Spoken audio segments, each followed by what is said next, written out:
Hello મિત્રો, આજે આપણે વઘારેલા ભાતની રેસીપી બનાવવાની છે। તેના માટે જોઈતી વસ્તુ આ છે ચોખા પલાળેલા, આ છે સિંગદાણા, આ છે બટાકા, ડુંગળી, લસણ અને આદું, અને આ છે મસાલો।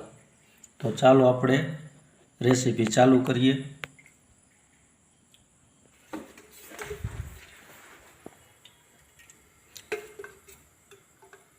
જેના માટે પહેલાં તેલ મેળવી દેશું।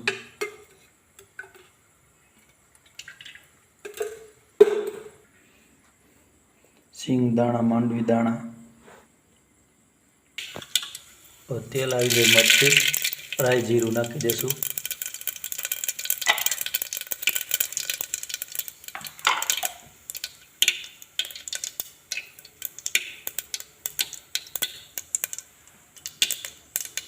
પછી લસણ નાખશું। આમાં બીજી વસ્તુ પણ તમે નાખી શકો છો, જેમ છે લીલા વટાણા છે, રીંગણા છે, ઘણી વસ્તુ આપણે ઉમેરી શકીએ છીએ આમાં।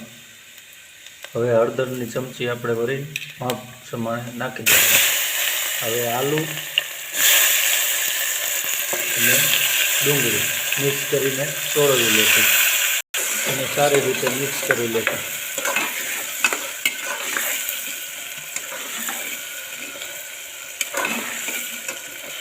ચણા અને માંડવીના દાણા ઉમેરી લઈશું। ચણા અને માંડવીના દાણા બે મિક્સ કરીને ચોળવી લઈશું, જેથી કરીને આપણી વઘારેલા ભાત મસ્ત બને। સ્વાદ અનુસાર નમક નાખી દઈશું।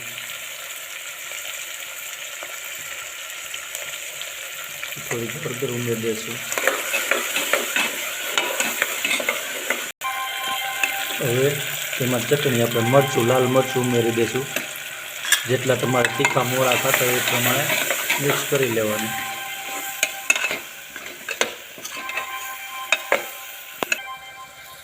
હવે એમાં આપણે ચોખા ઉમેરી દઈશું।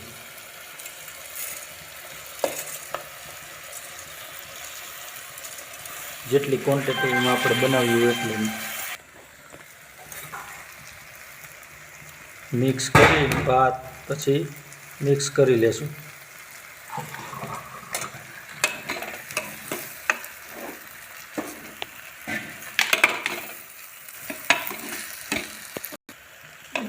જીરું પણ સાથે નાખી લેશું।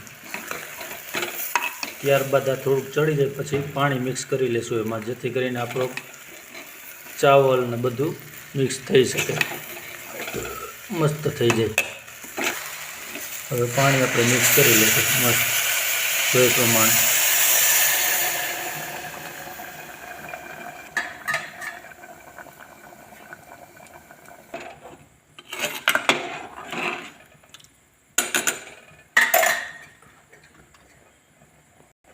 ત્યારબાદ કુકરનું ઢાંકણું આપણે દઈ દઈશું, જેથી કરીને આપણું બધું ચડી જાય।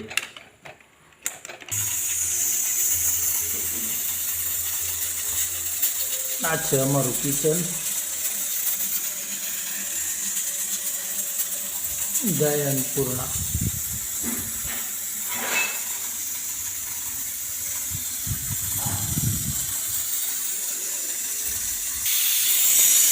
એક સીટી વાગી ગઈ છે।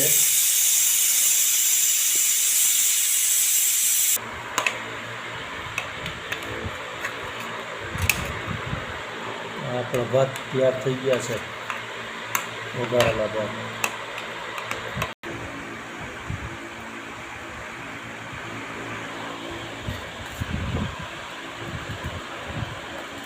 ભાત તૈયાર થઈ ગયા છે, દહીં, મમરીનો ભાત।